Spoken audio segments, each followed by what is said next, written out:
Coming to the stage next, welcome David.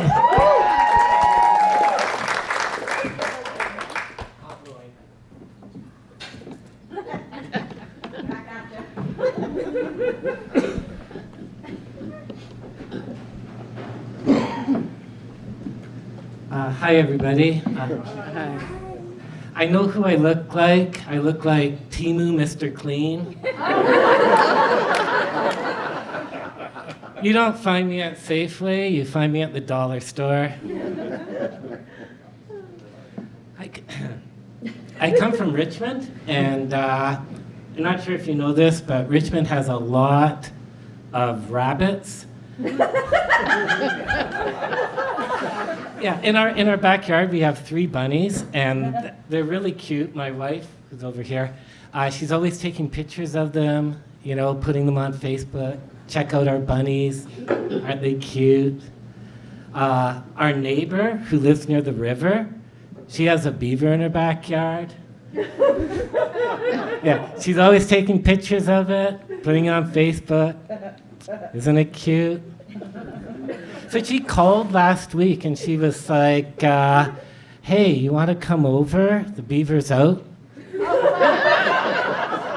So my wife asked me, you want to go over see Mary's beaver? I'm like, I've seen it so many times. So you know on your dashboard in your car, there's that little gas pump icon? And right beside it, there's an arrow. That is the best invention ever. I love that thing. It tells you which side of the car your gas is on. The guy that made that is my hero. I fantasize about going to his yacht, and he'll be there lying on a bunch of cash, all these bikini babes around him, and I'll be like, you are so awesome, sir, you made that. And he'll be, get off my yacht, loser. Exit port side.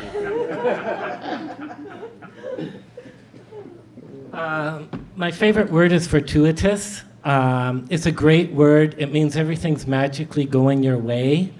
It's kind of like having a horseshoe shoved up your ass, but without the chafing. My wife is very logical, so she gets annoyed when I say stupid things. So I try to do that. So when I flirt with her, she'll say something like, can you put the leftovers in the fridge? And I'll say, I'd like to put, no, you can put, I want you to put your leftovers in my fridge.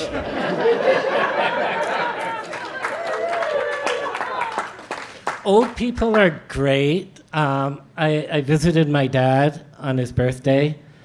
You're looking at me like, you have a dad? Who is it, Moses? Yeah, my dad just turned 91. So he's at a retirement residence, and if you haven't been to one, they're a lot like a waiting room for death. So you know, they have puzzles, and they have like Fox News, and they got magazines like Better Home and Graveyard. And when you get that age, like you're not afraid of death. It's like going home. So my dad, he keeps making these, jokes, right? Let me tell you. So we're on a bus trip with the old people, and we go past this funeral home, and everybody's like, oh, that's a great home. Yeah, that's where Esther was, like in December. And my dad, he's like bragging to me. He's, well, son, I know the funeral director there. He's my good friend. He got me a deal. Got the special package. I'm like, oh yeah, Dad. He's like, he's like, oh yeah, it's open casket. They're gonna put some makeup on me, a suit. I'm gonna look good. Uh-huh. And then he thinks for a minute, and he's like, maybe I should go for the closed casket.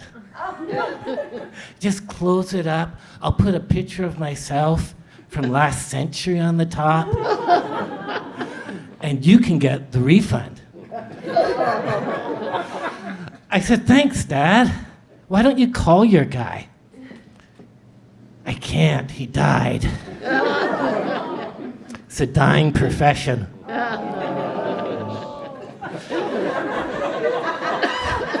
Anyways, it's my dad on the phone. He just told me he had a plot, so I gotta run.